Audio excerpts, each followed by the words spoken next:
Gracia diaria por los ministerios Joseph Prim. El Evangelio trae salud y provisión. Pues si vosotros, siendo malos, sabéis dar buenas dádivas a vuestros hijos, cuanto más vuestro Padre que está en los cielos dará buenas cosas a los que le pidan.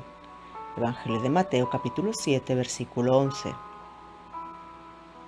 Algunas personas me han llamado predicador del Evangelio de la prosperidad, de salud y riqueza. En realidad no existe tal cosa como un evangelio de prosperidad. Hay un solo evangelio y ese es el evangelio de Jesucristo. A través de la obra consumada de Jesús en la cruz, usted puede depender de él para que su vida de resurrección palpite y fluya en su cuerpo físico desde la coronilla de su cabeza hasta la planta de sus pies.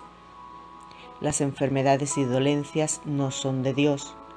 En la cruz, Jesús cargó no solo con nuestros pecados, sino también con nuestras enfermedades, padecimientos y dolencias, y por su llaga fuimos nosotros sanados. Isaías capítulo 53, versículo 5. Eso no es todo, mi amigo. En la cruz, Jesús llevó la maldición de la pobreza. Así lo declara la palabra de Dios.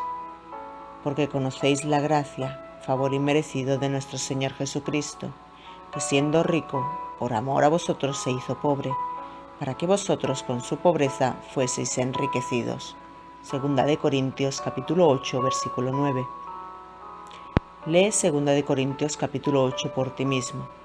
Todo el capítulo trata sobre el dinero y sobre ser una bendición económica para los necesitados.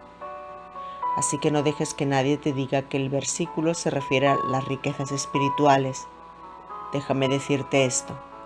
Es el diablo quien te quiere enfermo y pobre, pero el Dios que conozco ha pagado un alto precio para redimirte de la maldición de la enfermedad y la pobreza.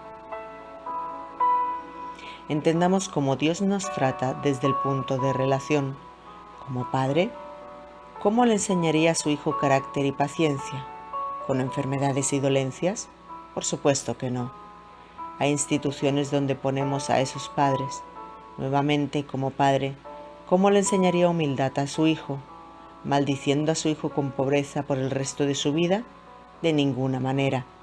Ahora bien, ¿no es sorprendente cómo todo se vuelve muy claro cuando comenzamos a pensar desde el punto de vista de un padre y ponemos a nuestros propios hijos en la imagen?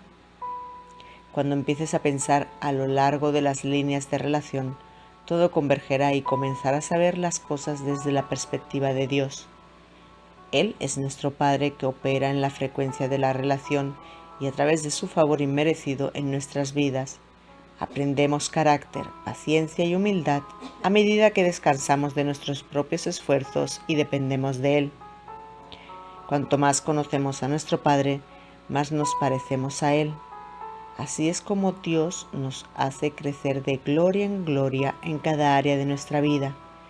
Es simplemente contemplándolo. Segunda de Corintios capítulo 3, versículo 18. Sabes que como padres siempre buscamos lo mejor para nuestros hijos.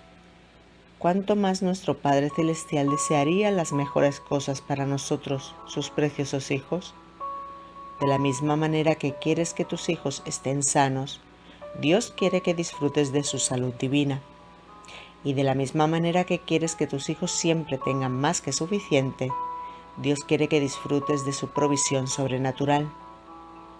Cuando Él provea, prepárate para una carga que rompe la red y hunde el barco. Evangelio de Lucas, capítulo 5, versículos del 6 al 7. Prepárese para 12 canastas llenas de sobras. Evangelio de Juan, capítulo 6, versículo 13. La Biblia pone las cosas en perspectiva más claramente en el Evangelio de Mateo, capítulo 7, versículo 11.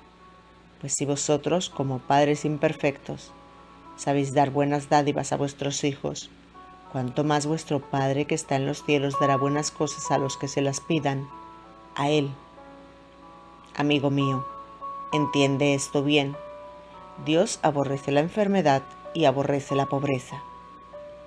Él dio todo lo que tenía para aniquilar la enfermedad y la pobreza, cuando nos dio a su único Hijo, Jesucristo, para morir en la cruz por nosotros. Puso todo el pecado de la humanidad así como la maldición de la enfermedad y la pobreza sobre el cuerpo de Jesús. Todo lo que necesitas hacer ahora es responder a la obra terminada de Jesús. Tus pecados ya han sido perdonados, tu cuerpo físico será sanado y tu pobreza sí será historia. La salvación consiste en ser salvo del infierno, de una relación rota con Dios y de las maldiciones que plagan a la humanidad como resultado de la caída de Adán en el jardín del Edén. Verá, Dios hizo a Adán y le dio dominio sobre la tierra, pero Adán cometió alta traición y dobló su rodilla ante un espíritu proscrito llamado Satanás, y con su caída le dio el dominio de la tierra a Satanás. Dios envió a Jesús como el segundo Adán, para redimir a los hijos de Adán de su pecado y para redimir esta tierra del dominio de Satanás. Creer en Cristo Jesús como tu Señor y Salvador es recibir esta misma redención y todo lo que Él ha hecho por ti a través de su único sacrificio perfecto en la cruz. Tus pecados son tratados para siempre, recibes la propia justicia de Dios y puedes entrar confiadamente en la presencia de Dios. Él ya no será solo Dios Todopoderoso para ti, sino también tu Padre Celestial. A cambio de todo el dolor, el sufrimiento y la carencia que prevalecen en el mundo caído, puedes mirar a tu Papá Dios y esperar con confianza sus bendiciones de salud, provisión y protección. Y finalmente podrás pasar una eternidad con Dios en el cielo como tu hogar. La paga del pecado es muerte, según en Romanos capítulo 6, versículo 23, y por nosotros mismos no tenemos forma de escapar del castigo por los pecados. Sin Cristo teníamos un boleto de ida a la separación eterna de Dios. Sin embargo, nuestro Dios es un Dios bueno y nuestro Dios es amor. Primera de Juan capítulo 4, versículo 8 y 16. Y debido que a Él nos ama tanto, Él mismo proporciona una salida del infierno, Evangelio de Mateo capítulo 5 y Evangelio de Marcos capítulo 9, y hacia la vida eterna, Evangelio de Juan capítulo 3, versículo 16. Así que Dios envió a su propio amado Hijo Jesucristo para tomar nuestro lugar en la cruz, para llevar todo el peso de la ira y el castigo de Dios por todos nuestros pecados en su propio cuerpo, y morir nuestra muerte.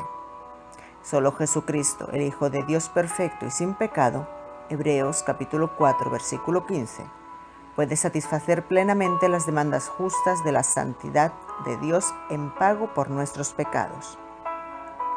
Por lo tanto, es solo a través de nuestra fe en Jesús y en su obra perfecta y consumada que podemos ser salvos, entrar confiadamente en la presencia de nuestro Padre Celestial, Hebreos capítulo 4, versículo 16, y esperar una vida abundante en la tierra, Evangelio de Juan, capítulo 10, versículo 10, y un futuro glorioso en el cielo.